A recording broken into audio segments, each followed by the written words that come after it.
Good morning, everybody. Wow. Great to see you. How are you? You good? I am good. I saw Loneliest Boy in the World and just laughed my butt off. It's a very clever and in the tradition of like Warm Bodies and Fido. It is just a very funny and yet poignant film. I'll start with Max. Max, what brought you to the role of Oliver? Well, honestly, I choose roles based on things that Max wouldn't necessarily do in his real life. So this film meant that I got to have some fun and dig up some dead bodies, which is something I never planned to do in my real life. So like to challenge myself and take myself there. I obviously found it hilariously funny as well, but I just like to challenge myself to do things that maybe I've never done before. So that was Well, this. you never know. I mean, the day ain't over. You could be digging up bodies later today. Let's hope not. Let's hope not. Let's hope not. And Hero, what a great comic. You really have great comic timing. Thank you so much. I found that out while filming.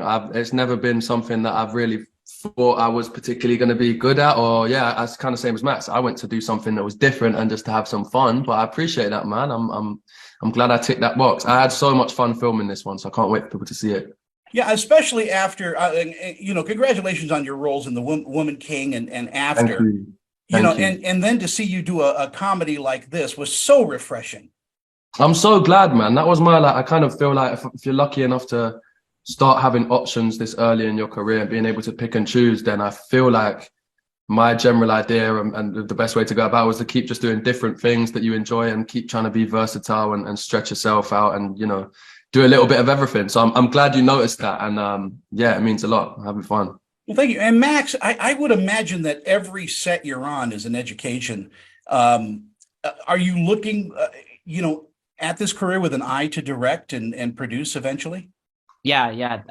Always. Like and I think Hero is as well, actually. Like we both are people that like really are like sponges and like every department, like I don't know, Hero will say as well, but like we're like very got eyes on everything. And like I think definitely I'd love to direct at some point in my career, but again, I'm very early on and still just being a sponge and soaking up as much info from everyone, from actors to cameras to directors, every element really. Hero, how about you? Yeah, I'd agree with Max there for sure. I feel like we're both annoying prop departments by asking them questions that we should probably know the answer to. And yeah, trying to really learn about every aspect of what goes into making a film so that one day if we want to go on to direct or produce, we kind of have that extra knowledge. But even just as an actor, I think it's important to try and understand how everything works. So when you're just doing your bit, you kind of know what's going on around you. And that's absolutely true. Had you guys known each other prior to this film? No. No, we hadn't. When did we first meet? Was it? I'd say we met probably for the first time when on set, or like maybe like we all stayed in this house together in Wales when we were shooting. So maybe at the house, I don't know. Yeah. No, we didn't know each other before, but I love Max, man. We got on very well since. So yeah, playing his friend didn't require very much acting. Max, is it easy for you as an actor to work with somebody like Hero who has become your friend? I mean, is there a shorthand in what you guys do? Yeah, I think that, I mean, it's probably hard for everyone to work with me on this because I feel like Oliver's like, as a character, is probably doesn't give as much as the other characters. Whereas for me, I got to just be a listener and observer of all of the craziness going on. But definitely a huge shorthand with Hero. I mean, we got on really well. And we shot this during the pandemic. So we just spent a lot of time off camera together as well, like the whole cast. We didn't have a choice. We had to socialize. You were in the bubble, as they say. Yeah, very much so. I want to mention as well, like Max was saying, that hotel and all of the staff there, the family that ran it, looked after us. We had a great time. So I'm sure there's some fun fun aspects to filming in COVID. Most of them aren't so fun, but that did make the whole process really enjoyable. And I want to throw in that Ashley is such a great talent as well. What chops she has, Hero in in acting. She's really, really terrific. I'll put Evan in this boat as well, but definitely I completely agree. The both of them, Ashley and Evan, who we were referring to as the Americans before they came on set, they arrived and they were just chilling, enjoying themselves, just like having a laugh, so no stress at all. Come in, film, and they're just delivering. I wasn't there for a lot of their scenes, but Martin was saying that they were just you know, they can do this. They're very talented, and they just came in, enjoyed it. And I think a lot of what made this whole process so fun was the fact that everyone was coming to just have fun, enjoy themselves, collaborate, and make a good piece of work. And you felt it. And those guys brought their talent from overseas, and they delivered instantly. So it was a real privilege working alongside those guys. Max, what do you think audiences are going to take away from watching The Loneliest Boy in the World? They come away with a bit of fun, and I think that, like, I just want them to bring away joy and laughter, and also, like, you know, this film is kind of about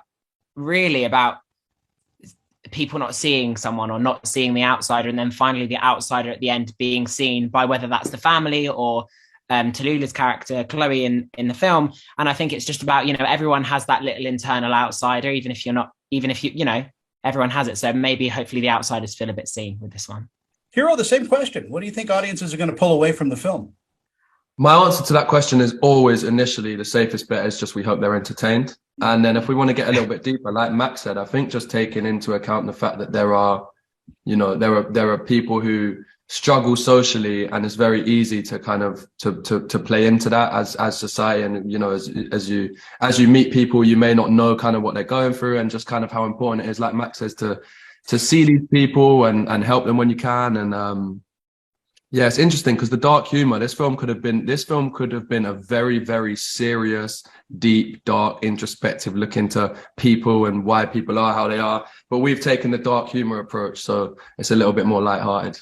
I'm glad you did, because like I said, I just laughed my butt off, and it's got some great scenes, great interchanges between you and Max, and such a fun film. We could tell that you guys were having fun. Yeah, we did. Thank you for saying that. No, we did. I do think that the fact that all of our time offset, we weren't going back to our own hotels, separate, you know, houses, that really did help us, you know, get to know each other and become real friends as we were filming. So yeah, thank God for COVID. Every now and then there are some. Every now and then a little sunshine breaks through. Exactly. You guys take care. Have a great day. And again, thank you so much. And congratulations on, I guess After is going to get a sequel, isn't it? Yeah, and there's another one. I don't know if we'll ever stop. I think I'll be doing these every year, Tony. But no, thank you so much. Sponsored by the Kleenex company. Take care. And have Take care. Thank you. Bye-bye. Take care, Tony. Bye-bye.